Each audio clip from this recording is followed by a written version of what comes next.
Hey everybody, it's Bob Crossan, Senior Managing Editor for Water and Waste Digest, and throughout the month of July, again, we are featuring our 2020 WWD Young Pros. So today I have with me Brittany Burch. She is Senior Program Manager for Isle Utilities.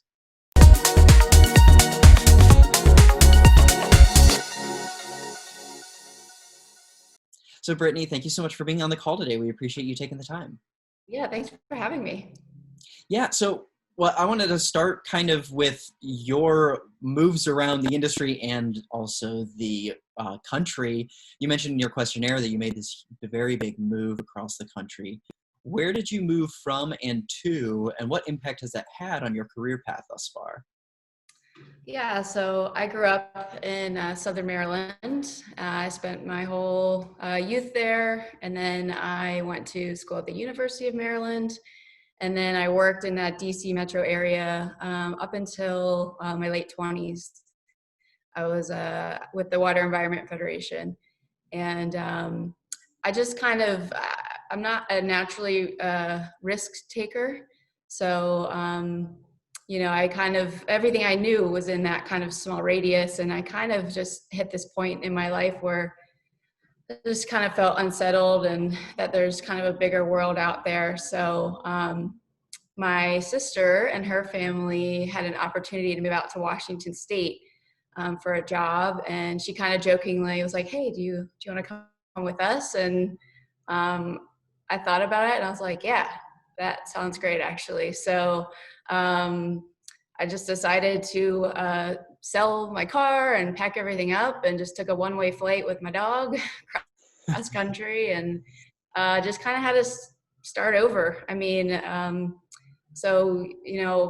professional network was all on the East Coast, so I really had to kind of strap on my big girl pants and get out there and meet people. And that was one thing, like having that background with the Water Environment Federation, I was really grateful for, is because I knew what their member associations were and how to tap into those. So after I got out to Seattle, I reached out to the folks at the Pacific Clean Water Association and just started introducing myself and saying, "Hey, I'm here to help. What can I do?" And so I got involved with their membership committee, and then that just kind of grew into some other programs. But yeah, I think taking that big leap, I was like, okay, so it was a little hard, but I did it, and I'm alive and survived, and it kind of built my confidence a bit, and just kind of encouraged me to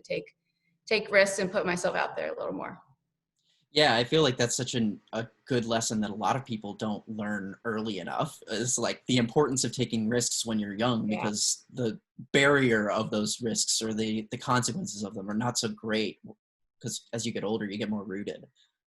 Right. And, I still have a little bit of a fear of failure type of thing. And I think most people do, but when I have failed, it's actually been amazingly eye-opening. And then you just kind of dust yourself off and go on to the next thing. So that was big for me too, is kind of get over that fear. Yeah, yeah.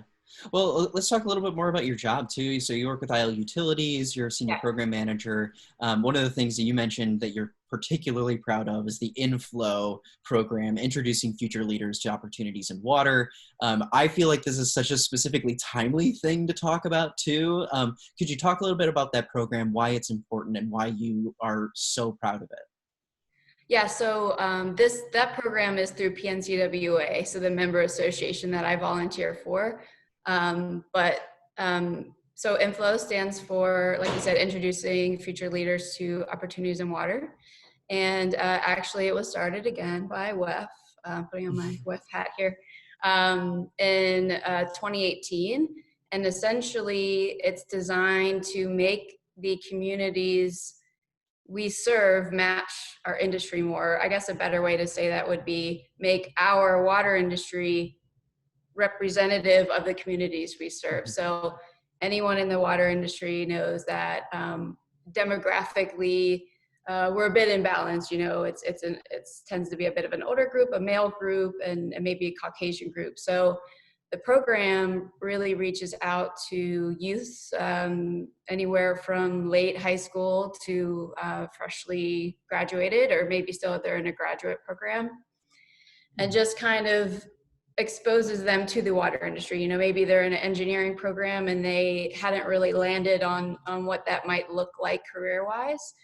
So when WEF started it, they basically give the college students a scholarship to go to WEF Tech and just experience all it has to offer. So taking them to technical sessions, exposing them to networking opportunities, getting them involved with committees, and just really giving them a feel for what a career might look like. So a year after that, we adopted that through PNCWA for our conference, which is around the same time as WEF Tech. It's I think a little before. And yeah, it went really well. I mean, it was one of the most rewarding things I've ever done. The class we engaged with were just, it seemed like it was an eye-opening experience for them.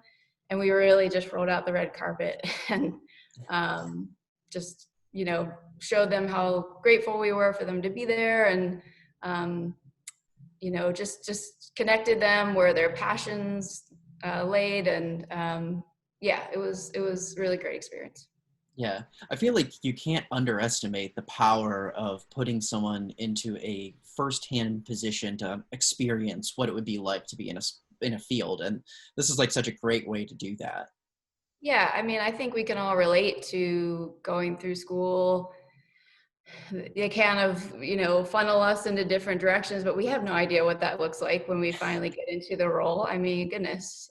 So yeah, I think that's the really nice thing about this, is that it's tactical and you can ask people questions. I mean, that's a big part of it. So we kind of, you know, through the program, we also pair the participants with kind of like a mentor, if you will, throughout the conference. And that way, if they have questions or anything at all, they can just kind of ask and get a feel for it. I think that was a really big piece. Mm-hmm. Yeah. So what are some lessons that you've learned in that program about how to engage and encourage those next generation of workers to join the industry? Obviously, this is a big topic of concern with a lot of very intelligent people retiring. Yeah. So we got to fill up the pipeline, so to speak. What are some lessons you've taken away from this program? Yeah, I would say the most rewarding part was hearing from them. And we actually had our group present at the conference, which good for them because that's scary. But yeah, it was, and we kind of asked them that question in those presentations. What do you want to see from future employers and things like that? And really, I think what came through for me was that they want to be seen as kind of individuals, like a human being, rather than just a cog in a big machine. So I think really just getting to know everyone on an individual level and tapping into their strengths, understanding their communication style. I mean, this is not new, but I think that part is really coming out stronger, especially lately. And then I also think that they're not accepting of status quo as much.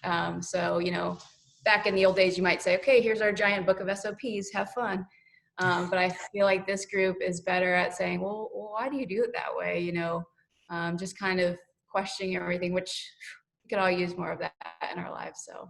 Yeah, sometimes that like is what pushes the innovation forward, makes something more efficient. It's like, why don't we just do it like this? Like, why is it's so much easier to do it that way? Yep. So watch out for this group. So you also had one of the best responses to this best memory question that we had. Could you elaborate on that story? We all of us who were grading the scores, we were like, this is killer. This is so good. Yeah, so I wanted my story to be related to the industry. So I told this story of a party I went to. A friend of mine had just moved into a big new apartment complex in Seattle and Cinco de Mayo, and she was showing me the roof because it had this great view and there was this fire pit off to the side. So we're hanging out by the fire pit.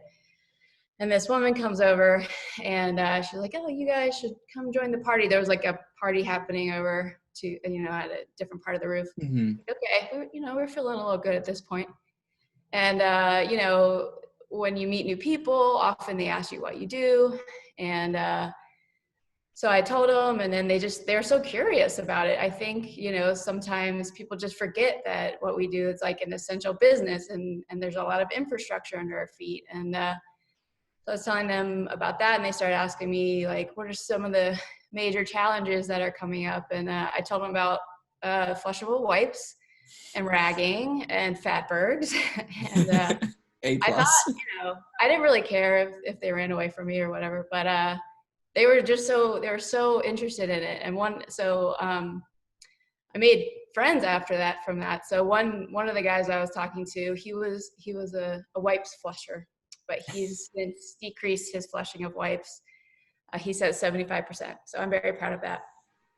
And then another person I met there down the line ended up asking me to marry him. So telling you guys, talking about the industry and wipes and all that, it's sexier than you think. But yeah, I love talking about it. I mean, I'll chat up bouncers or people in the Uber, and I just love telling people about our industry and what a great career opportunities there are. So. Yeah, man, the number of Lyft drivers I've talked to about water and wastewater is innumerable at this point. Yeah. I mean, especially just because what we do is so essential, and the, great benefits, and it's steady opportunity. I think we could all put on our recruiting hat in day to day and get the word out. Yeah. Well, closing out with just the last question, what role do you think your generation is going to play in the industry, and what torch do you think the next generation is probably going to carry in that regard? Yeah, I think I kind of alluded to it earlier in terms of kind of not accepting the status quo. One thing I've really been encouraged by is seeing more of a triple bottom line approach being taken to problems. So it's less 100% focused on how can we maximize revenue and profits. It's more about, okay, how can we do that, give someone a great career, and also impact the environment in a positive way. And I'm just seeing more and more companies kind of pop up out of nowhere that take that approach and do it in like a fun way. They have great marketing campaigns, and they're just really good at engaging us. Just it's less of the big giant companies, and it's more the small scrappy businesses that are innovating and saying, there's a different way to do this. So definitely seeing that. In terms of a torch, yeah, just, like I said, from what I saw with the inFLOW group, just tapping into their passions and their strengths and their individualism. I think that's going to really be important moving forward. I think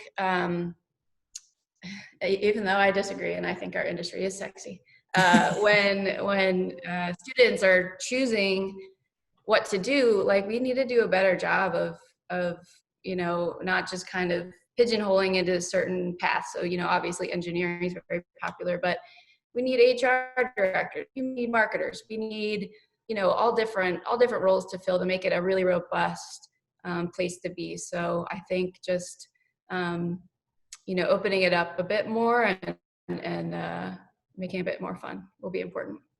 Yeah, that's actually a sentiment that I feel like has been echoed by a lot of the young pros this year. Is like, it's not just about the operations side or the technical side. You need people for all the other facets, just like with any other corporation or business. You need those marketers, you need the HR department, you need the IT guys. So there is like a giant variety of careers available, and just like making sure that people understand that those exist is really one of the big challenges involved there. Absolutely. Yeah. Well, thank you so much for your time. I appreciate it, Brittany. And it's just great to talk to you. And hopefully sometime down the line when they're available or happening again, we can meet at an event and chat more. So I would love that. Yeah. Thanks so much for your time, Bob.